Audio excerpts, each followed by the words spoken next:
Alors, bonsoir tout le monde. Bienvenue à la séance ordinaire du Conseil de la MRC de la Haute-Gaspésie, siégeant pour l'administration des territoires non organisés. On commence avec les TNO. Ensuite, ça va être la séance de la MRC. Alors, j'y vais tout de go avec la lecture du projet de l'ordre du jour. En 1, vérification du quorum. Alors, tout le monde est là ce soir. Il manque personne dans l'Assemblée au niveau des maires et mairesses. En 2, la lecture et l'adoption de l'ordre du jour. 3, adoption du procès-verbal de la séance ordinaire du 12 avril 2022. 4, approbation du rapport des impayés et déboursés directs. En 5, administration générale. 5.1, approbation de la nouvelle politique sur l'utilisation des véhicules et équipements municipaux. 5.2, approbation de la nouvelle tarification de l'utilisation du véhicule propriété des TNO. En 5.3, abolition de la petite caisse des TNO de 50 $. 5.4, désignation d'un étudiant comme adjoint aux fonctionnaires responsables en matière d'urbanisme, application de la réglementation municipale d'urbanisme. 5.5, autorisation de la tenue de la 3e édition de l'Ultra Trail des Chic-Chocs du 19 au 21 août 2022. On n'a rien en affaires nouvelles. 7, période de questions. 8, levée de la séance. Quelqu'un propose l'adoption de l'ordre du jour? Simon. Monsieur Deschaines, merci. Alors, en 3, on a l'adoption du procès-verbal de la séance ordinaire du 12 avril 2022. Magella, merci. En 4, approbation du rapport des impayés et déboursés directs. Je donne la parole à notre DG, Maryse. Merci. Donc, pour la période du 1er avril au 30 avril 2022, on a fait des paiements pour un montant de 32 192,56 dont les plus gros paiements sont l'audit de la TEC 2014-2018 qui est enfin terminé. Et les réparations sur le camion et les codes-parts 2022. Pour la partie de la facturation qui était entrée au système du 1er avril au 30 avril 2022, on en a pour un montant de 17 195,21, dont dans les plus gros montants, l'audit des états financiers de l'année 2021 des TNO et un versement à la Ville de Sainte-Anne-des-Monts pour l'entente sur la sécurité publique. C'est bon? Ça fait le tour. Quelqu'un propose? René, merci. Alors, en 5.1, l'approbation de la nouvelle politique sur l'utilisation des véhicules et équipements municipaux. Maryse? Dans le fond, c'est qu'il existait une politique d'utilisation du camion et des équipements municipaux, que ce soit du côté de la MRC ou du côté des TNO. Donc, ce qu'on a fait, c'est l'actualiser en fonction des changements des lois et de la réglementation. Et on a ajouté aussi une fiche, une feuille qui sera signée par tous les employés qui utiliseront du matériel et de l'équipement appartenant soit à la MRC et ou au TNO. Tout à l'heure, dans la rencontre de la MRC, on va réadopter la même politique. Donc, ça me prend un proposeur. Marcel. Un peu la même chose avec la continuation Oui. à 5.2. Donc, 5.2, dans le fond, c'est que c'est surtout pour le camion qui appartient à au TNO de la MRC, étant donné qu'on a à l'utiliser pour les besoins de la MRC, dont les écocentres et autres besoins. J'ai réactualisé aussi la facturation qui se fait entre le TNO et la MRC. Donc, je peux vous lire là, comment ça va se faire. Nous allons, le TNO facture à la MRC un pourcentage des postes budgétaires relatifs à l'utilisation des véhicules et équipements des TNO, comprenant sans s'y limiter l'entretien et la réparation de ceux-ci, l'essence, l'huile et les immatriculations pour l'année financière 2022 et les années subséquentes. Donc, ce sera au prorata de l'utilisation par les TNO, pour le TNO et pour les besoins de la MRC. Ça va être un peu plus équitable. Il détermine annuellement ce pourcentage en fonction de l'utilisation réelle des véhicules selon le kilométrage inscrit dans le carnet de suivi kilométrique. Ça me prend un proposeur. Monsieur Normand, merci. merci. L'abolition de la petite caisse des TNO en 5.3. Alors, tout simplement, qu'on a une petite caisse de 50 qu'on ne se sert pas. On ne se sert pas, donc on abolissait ce fonds-là, si on veut. Tout simplement. On continue le ménage dans la gestion financière. Qui propose? Monsieur Marcel, merci. En 5.4, la désignation d'un étudiant pour l'urbanisme. Donc, on sait que de Haute-Gaspésie, on a une entente avec le Matani. Puis, on doit, à chaque fois qu'il y a un employé de désigné au niveau de la Matani, bien, on doit passer en résolution, Marie, c'est ça? Pour le nommer, oui. Pour le nommer. Donc, au printemps 2022 et à l'été 2022, M. Tommy Wagner, adjoint technique en urbanisme, poste étudiant à la MRC de Matani, à titre de fonctionnaire désigné pour assister les inspecteurs en bâtiment. Donc, je propose, c'est important de former la nouvelle génération. Oui. Absolument. M. Aymon, vous avez bien raison. Oui.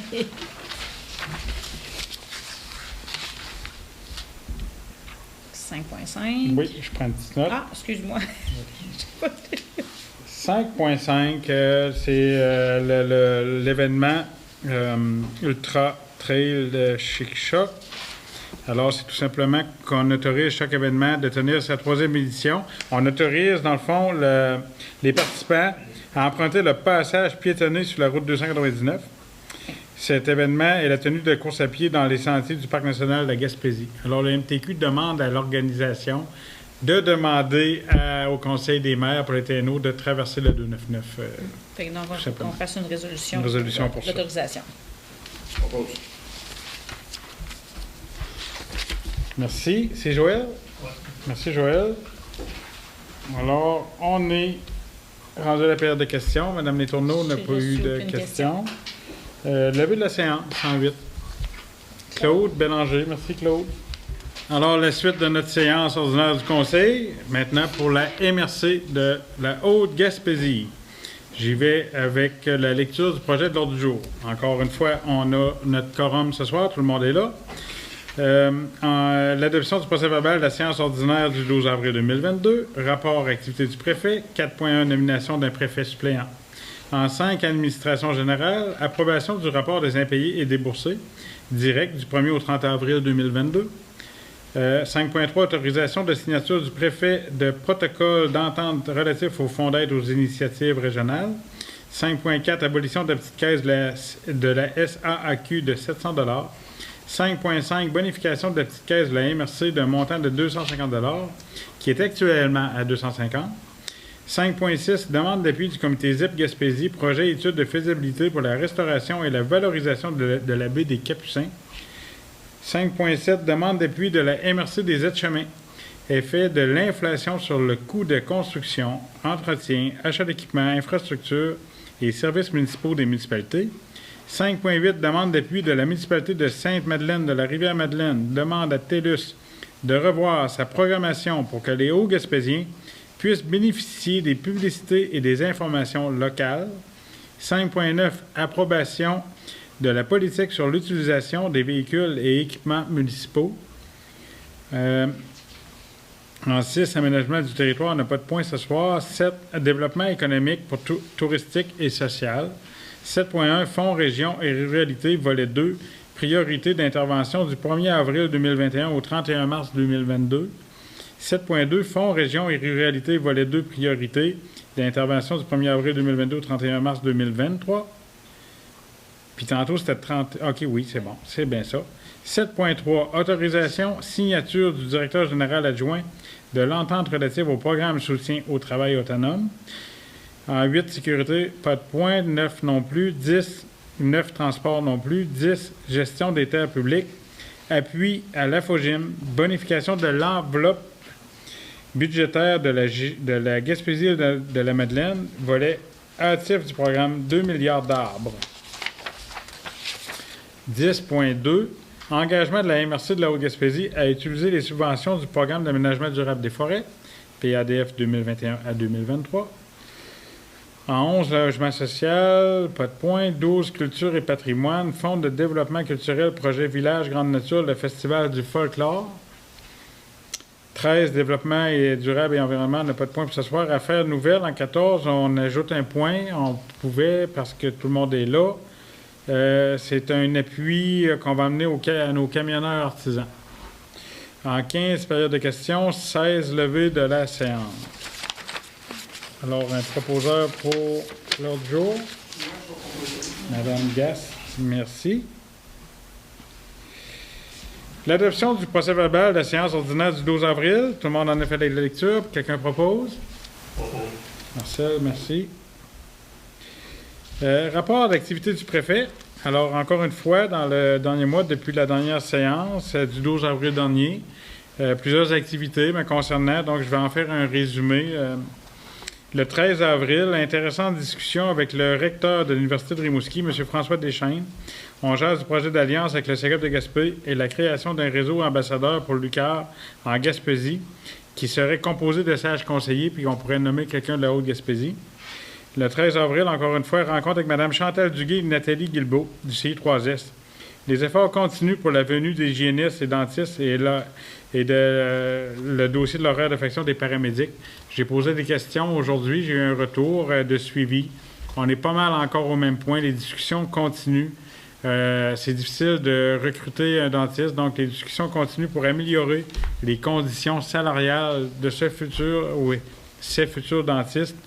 Puis au niveau paramédic, c'est encore une fois aussi des discussions qui continuent au niveau des différents ordres professionnels, que ce soit au niveau des infirmières et des autres soins de santé, pour trouver vraiment une manière d'implanter ça, la paramédecine communautaire. Ça continue positivement, donc il faut continuer d'y croire à tout ceci, mais on demeure vigilant, puis on voit que ça évolue toujours, mais il faut être patient dans ce genre de dossier-là. Monsieur Aymon? Je ne sais pas si on a déjà parlé, mais la dentisterie de Saint-Anne-des-Monts, elle a été achetée par le CI3S de Gaspésie dernièrement.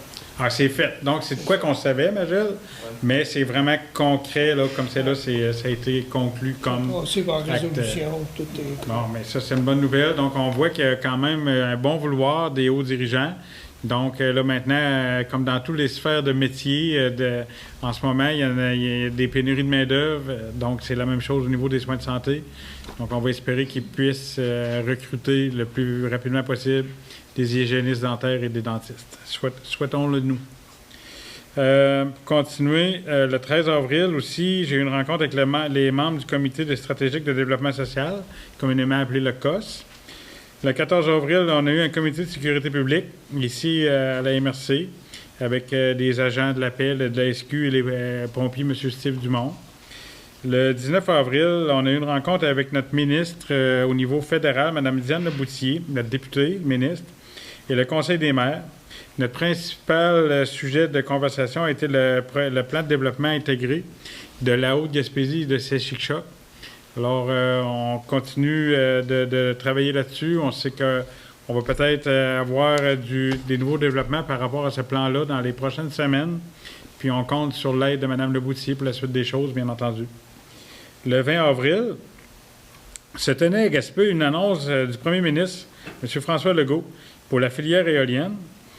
Il y avait beaucoup de gens de tout le secteur qui étaient là, dont notre président de la Régie de l'Énergie, je dis notre président parce que c'est le maire de Saint-Anne-des-Monts au niveau de la MRC de la Haute-Gaspésie, donc notre fier représentant là, comme président de la Régie de l'Énergie, M. Deschênes, Simon Deschênes. Puis c'était une belle annonce, là, je ne vous en ferai pas tous les détails, mais c'est de quoi de très positif pour la filière éolienne et pour le futur de celle-ci, à court, moyen et même à long terme. Et puis, les 5 préfets de la Gaspésie, des 5 MRC, on a eu la chance de dîner avec le premier ministre. Donc, on lui a fait connaître nos dossiers puis les enjeux qui nous préoccupent dans la région. Ça a été un dîner fort agréable avec notre premier ministre. Le 21 avril, on avait des réunions justement avec les régies de l'énergie et du transport à Chandler. J'étais d'ailleurs accompagné aussi de M. Deschênes, qui nous représente au niveau de la MRC, avec moi, le préfet. Le 22 avril, on a eu une rencontre Zoom pour le dossier des communautés forestières au niveau de la FQM. Donc, j'ai eu des rencontres là-dessus. Le 25 avril, un emballant souper sous forme de 5 assiettes conviviales avec des membres du comité Nourrir notre monde à Marsoui. On a été très bien accueillis à Marsoui, Mme Gass, merci. Ce fut une belle occasion de faire le bilan de la démarche et de bien expliquer au monde présent la suite des choses pour la démarche Nourrir notre monde. Ça a été très positif. Personnellement, les 26, 27 et 28 avril dernier, j'ai eu un déplacement vers Québec où se tenait le développement régional et un forum, un rendez-vous sur le développement local et régional.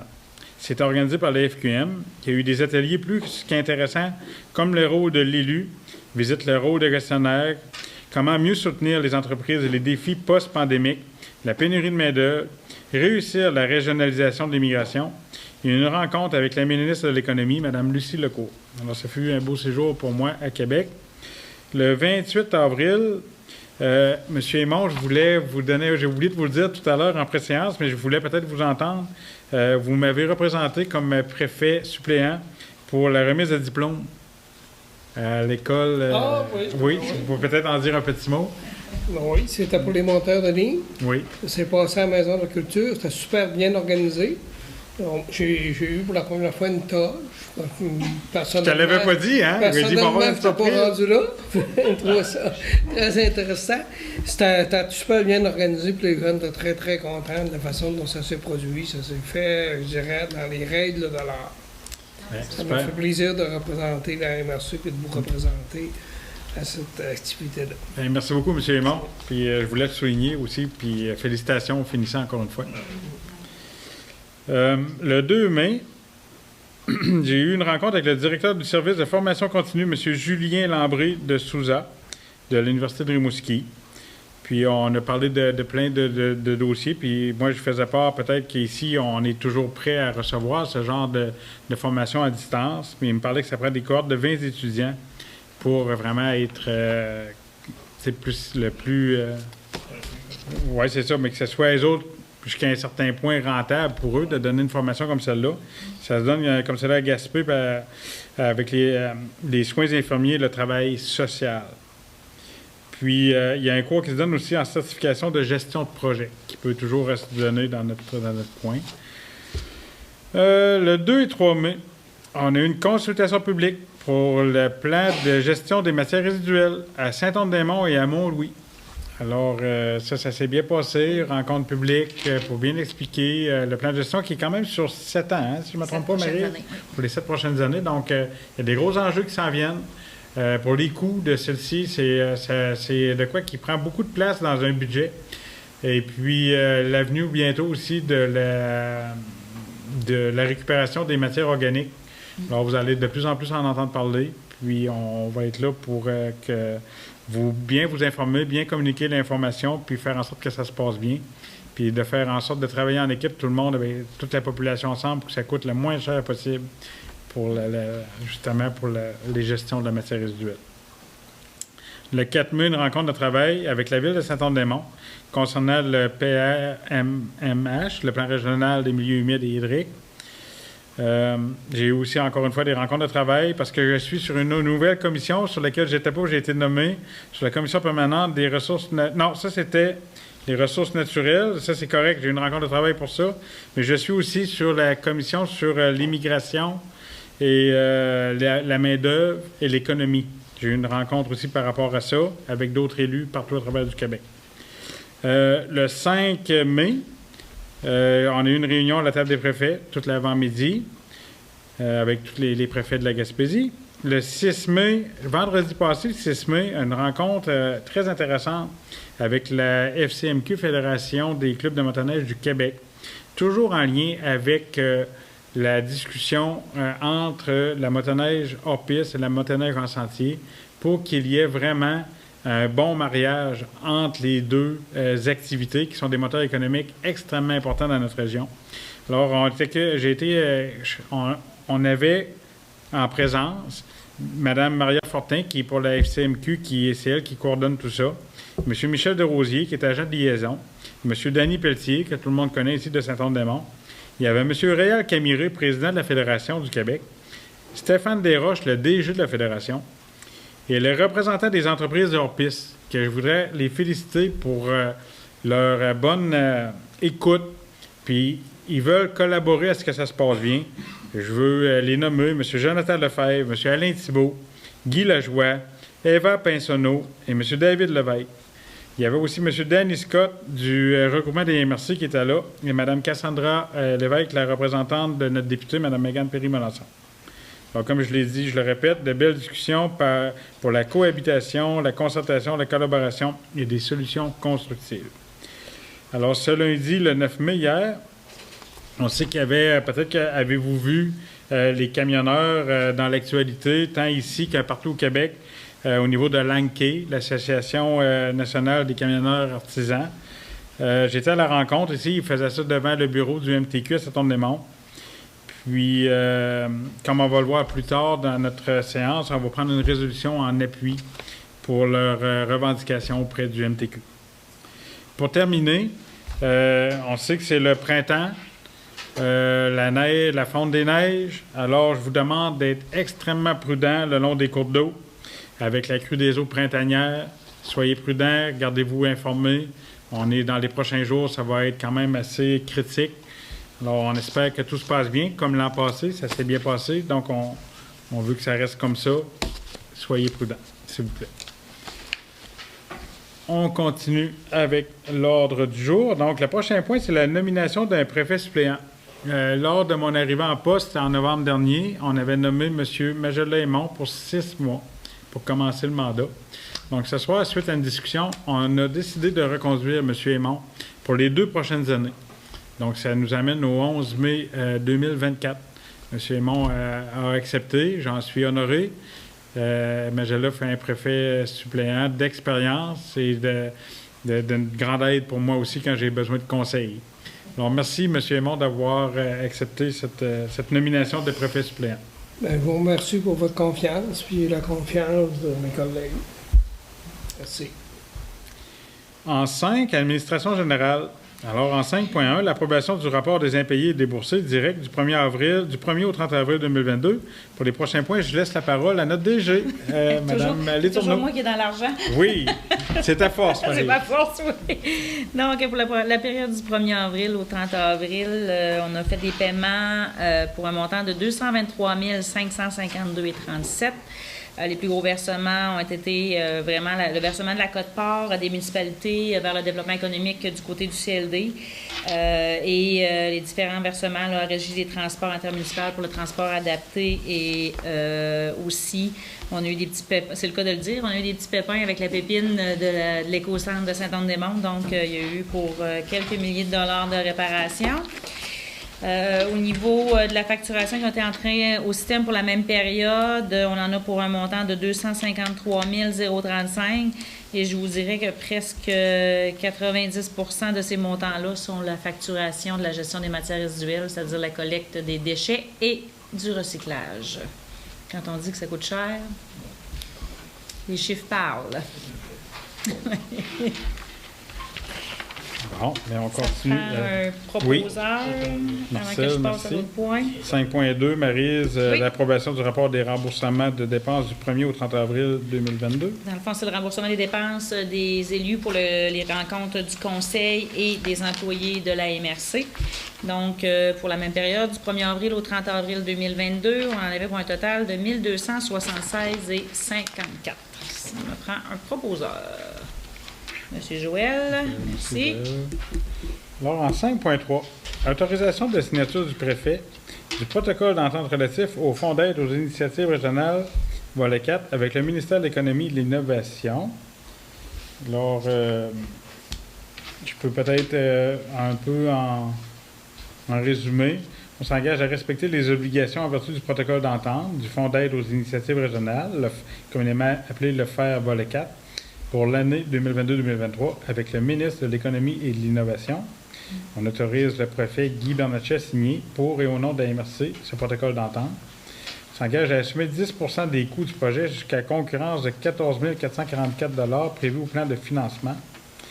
Et on forme le comité de gestion du FER volet 4 2022-2023, un représentant du ministre et de la directrice générale et greffière trésorière, Mme Maryse Létourneau.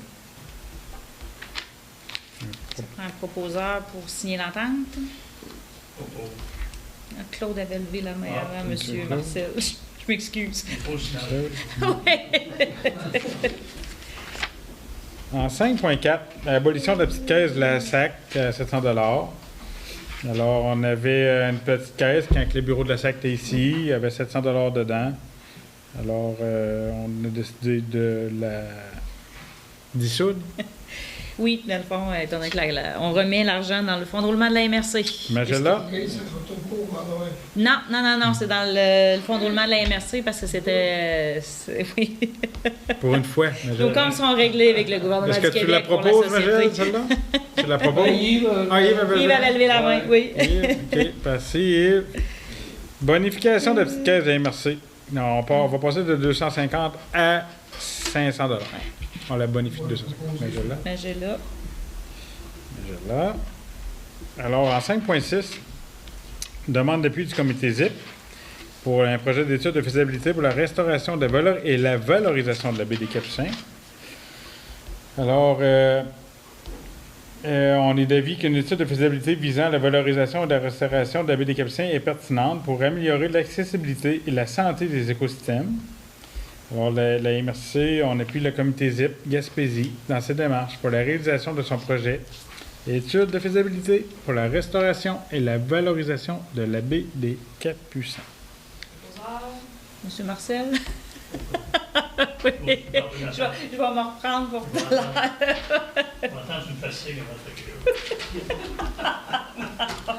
En 5.7, demande d'appui de la MRC des aides-chemins, effet de l'inflation sur le coût de construction, d'entretien, d'achat d'équipements, infrastructures et services municipaux des municipalités. Alors, en gros, là, la MRC d'aides-chemins demande un appui relatif aux effets de l'inflation sur le coût, comme je viens de dire, des différentes opérations. Puis, la MRC de la Haute-Gaspésie partage les motifs invoqués par la MRC des aides-chemins dans ce dossier. Alors, dans le fond, dans la résolution, on demande que les programmes d'aide financière prévoient une clause de réajustement du montant octroyé pour pallier les hausses importantes causées par l'inflation.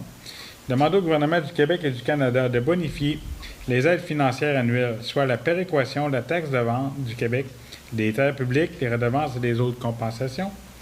Et demander au gouvernement du Québec et du Canada de réviser les programmes d'aide financière afin d'en simplifier les critères et d'accélérer les confirmations d'aide financière aux municipalités.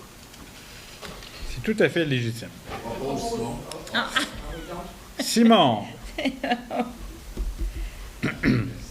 Demande d'appui en 5.8, la municipalité de Sainte-Madeleine de la Rivière-Madeleine concernant la diffusion de TVA, CHAU versus CFER. Je vais donner la parole à M. Joël Côté, le maire. Merci beaucoup. Dans le fond, c'est très, très simple. C'est qu'avec TELUS, sa programmation, c'est qu'on reçoit beaucoup, avec CHAU TV, beaucoup de publicité puis de nouvelles du côté sud de la Gaspésie et du Nouveau-Brunswick. C'est pas qu'on n'aime pas ça, c'est juste qu'on aimerait peut-être mieux avoir des nouvelles locales, de la Haute-Gaspésie, Bas-Saint-Laurent, là où nos habitudes de consommation sont beaucoup plus courantes. Alors, c'est un appui donc, à la résolution qui a été adoptée par la municipalité de Sainte-Madeleine de la Rivière-Madeleine il y a 2 assemblées, tout simplement. Parfait, Joël. Merci. Déjà aussi que TELUS, de CCFR jusqu'à la municipalité Saint-Maxime, il ne reste plus de municipalité à être avec CFR. Oui, c'est un petit peu incompréhensible, mais mettons que on va souhaiter que le bon sens, que le bon sens puisse s'appliquer à ce niveau-là. L'emporte. C'est pas normal, là. Donc, oui, effectivement. Merci, Mme Gass. Puis je me permets de rajouter aussi qu'avec TVA, on est un peu dans un no man's land au niveau de l'information. Bien souvent, CHAU vient peut-être jusqu'à Grande-Vallée, puis CFR vient jusqu'à Matane, puis la Haute-Gaspésie est souvent oubliée par TVA. Je me permets ce petit commentaire-là de ne pas nous oublier dans vos informations. Monsieur le préfet, j'en profite aussi pour dire que Je trouve, moi, qu'il y a un laisser-aller, justement. Manque d'informations, là. Tu sais, je vais parler sur le territoire de la Haute-Gaspésie, là, mais c'est plate anti-péché. C'est pas mal plate de voir qu'il y a un manque au niveau de la couverture. Moi, des fois, je trouve que ça laisse à désirer, même par nos journaux locaux. Tout simplement, sans nommer de nom, je pense que ça va de soi. Alors, merci pour le petit commentaire que j'ai pu ajouter un petit quelque chose. Moi, Joël, j'en profite à mon tour. C'est bon. On a déjà, il y a peut-être 2 ans, passé une résolution pour demander à Radio-Canada Gaspésie-les-Îles, lorsqu'il y aura une ouverture de poste à la succursale de Matane, de peut-être prévoir de faire l'ouverture de poste ici en Haute-Gaspésie pour couvrir beaucoup plus fréquemment notre territoire, prêt aussi à traverser dans la baie des Chaleurs, se rendre dans l'Estran également. Donc, peut-être dans une séance publique subséquente, de réitérer par résolution cette demande-là auprès de Radio-Canada Gaspésie-les-Îles. Très bon commentaire. L'information, la communication à nos concitoyennes et concitoyens est extrêmement important, nous tient à cœur et on prouve encore ce soir. Donc, on demeure vigilant là-dessus, puis on va continuer de nous faire entendre pour ça. On continue avec le point 5.9, l'approbation de la politique sur l'utilisation des véhicules en équipements municipaux. On en a parlé tantôt en séance de TNO. Alors, la politique sur l'utilisation des véhicules et équipements municipaux, telle que présentée par notre directrice générale, on l'a tous vu. Donc, quelqu'un propose? Régent? T'as pas écouté Maryse encore, Marcel? On va regarder. C'est vrai que quand je porte mes lunettes, j'entends moins bien. OK. En 7, on a 3 points là par rapport au développement économique. En 7.1, le Fonds Région Ruralité. Volet 2, priorité d'intervention du 1er avril 2021 au 31 mars 2022.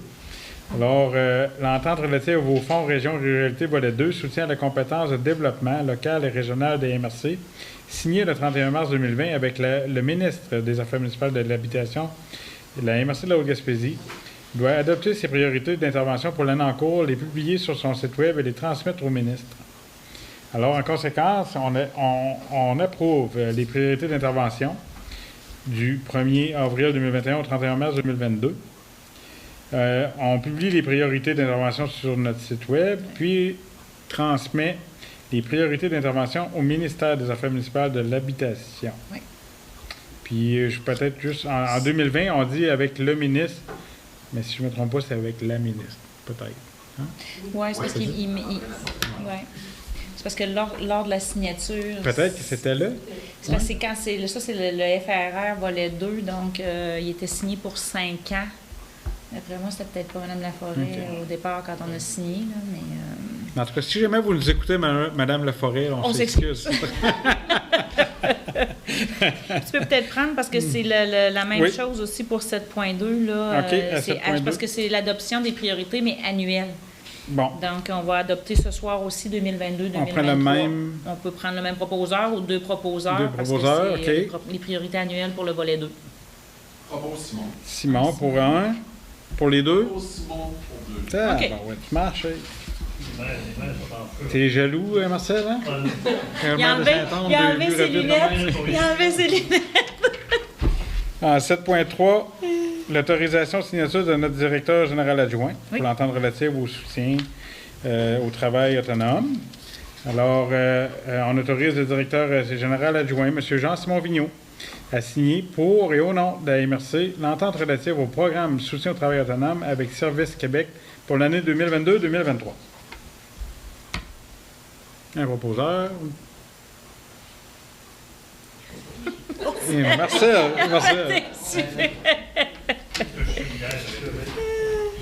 Donc là, on arrive à la question d'État public en 10.1, l'appui à l'AFOGIM, bonification de l'enveloppe budgétaire de la Gaspésie et de Madeleine, volet actif du programme 2 milliards d'arbres. M. Aymon, peut-être, président de l'AFOGIM, nous informer sur ce point-là. La FOGIM, pour ceux qui ne savent pas, c'est l'Agence régionale de mise en valeur des forêts privées Gaspésie-les-Îles. Alors, dans le programme 2 milliards d'arbres du gouvernement fédéral, la Gaspésie a reçu 419 380 $, alors qu'on a su par après que l'ensemble des autres régions au Québec ont reçu autour d'1,2 million et un peu plus.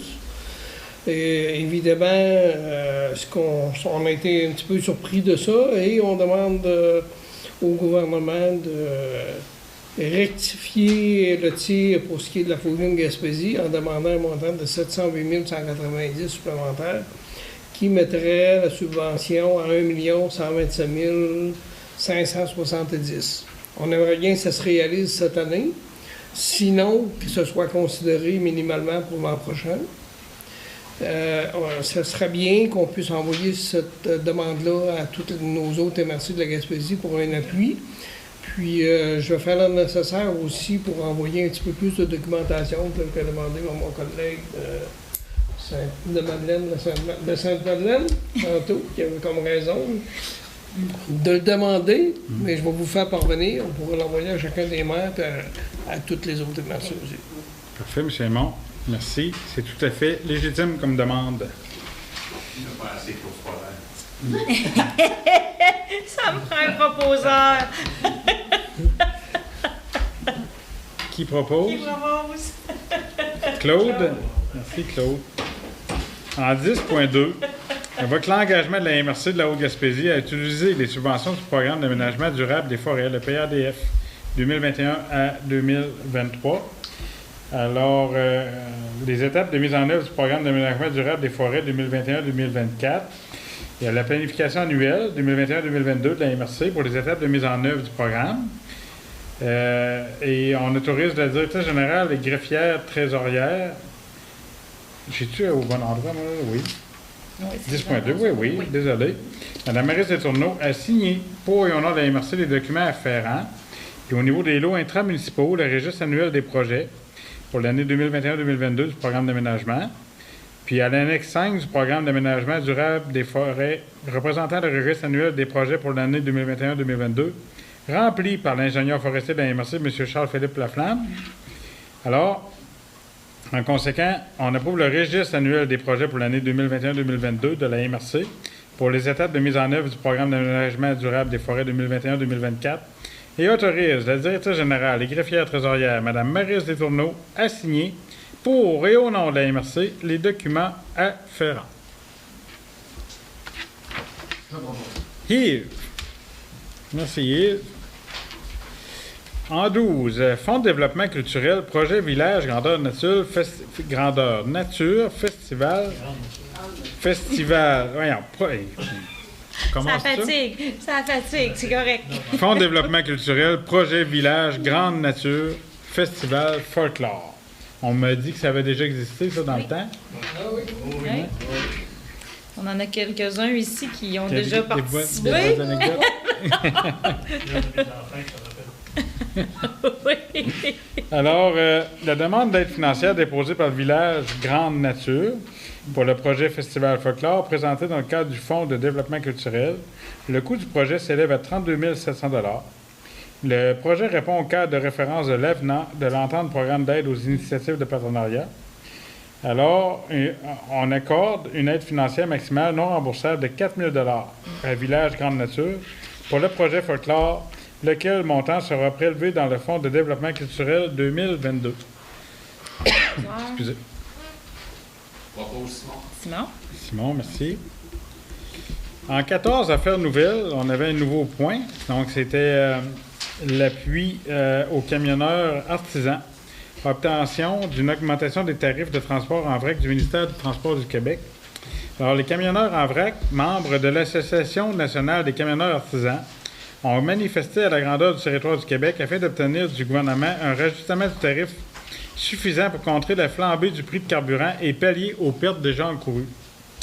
Considérant la flambée du prix des carburants et une inflation élevée, que l'encadrement sur le courtage en service de camionnage en vrac assure des retombées économiques locales et l'intégrité des dépenses en transport dans les marchés publics, et ce, tout en permettant d'importantes économies en frais de transport, que la continuité de ce service est essentielle dans chacune des régions du Québec.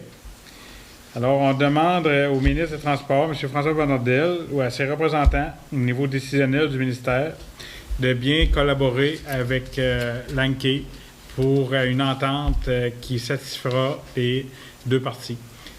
Juste une petite note, en Haute-Gaspésie, ils sont 43 camionneurs, 43 propriétaires de camions à benne. Alors, c'est quand même 43 emplois directs, avec les conducteurs, bien entendu, plus tous les emplois indirects au niveau de l'entretien, de tous les... le fuel et tout ce que c'est en cours d'entretenir un camion. Alors, c'est quand même une économie extrêmement importante pour nous. Puis les services qu'ils rendent aussi à la société en général pour tous les travaux qui se font au niveau des infrastructures routières et tout. Alors, à la MRC, on a décidé de les appuyer dans leur demande. Joël Côté. Merci, Joël. En 15, période de questions, Maryse? J'ai pas eu de question. Pas de questions. Donc, en 16, c'est la levée de la séance. Qui était assez fort? Je propose de lever le chef de l'énergie. Merci. Merci. Alors, merci tout le monde. À la prochaine.